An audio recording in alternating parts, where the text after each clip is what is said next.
not too long ago, my wife and I wanted to take a trip to see parts of the United States that neither of us had ever seen before. So we went out west, and we had a list of things that we wanted to see while we were out there. Now, 25 years ago, before you would strike out on a trip like that, to go to somewhere you'd never been before, you absolutely had to have one of these. You had to have a map, because a map tells you how to get to the places you want to go when you've never been there before, okay? Of course, today, nobody uses these anymore because these have been replaced with these. If you have a cell phone, you have all the navigation you need. So Catherine and I, we packed our cell phones, took off out west. One morning, we got up early. We were going to make an entire day of it. Going to be out all day long. And we had our trusty navigation systems in our cell phones, so we took off. And we told our phones, okay, here's where we want to go first. Type that in. It took us right to it.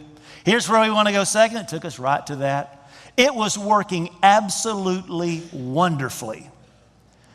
But about 3/4 of the way through our day trip, the batteries in our cell phones died.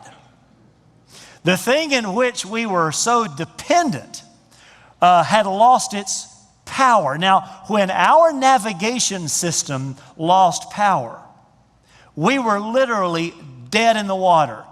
Thankfully, there are Walmarts everywhere. So we were able to find a power cord, plug our phones back in, and continue on our journey. But cell phones, smartphones work great as long as they have power, but they stop working when they have no power. The church at Sardis had stopped working because it had lost its power. And Jesus writes a letter to that church to warn them about their loss of power, and perhaps more importantly, to instruct them how to restore the power on which they were so dependent. Getting strong is not easy. If you want to get strong, here's what you got to do. You got to have a plan. You got to have discipline. You got to work hard. You got to persevere. You got to push through the pain.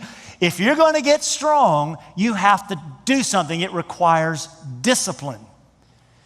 If the church is going to strengthen itself by strengthening its members, it takes work. In the church world, we call this discipleship.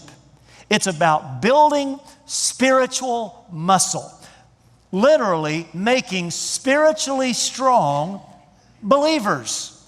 And the reason that's important is that our enemy has a great fitness program.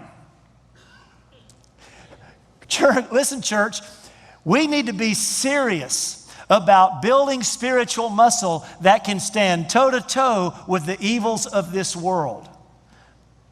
We must be strong in the power of God's might to have any chance of bearing an effective witness in our world. Jesus said, strengthen what remains.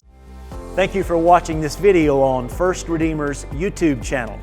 If you enjoyed it, click like below and leave us a comment. And if you'd like more content like this, click subscribe and turn on your notifications. Thanks again for watching.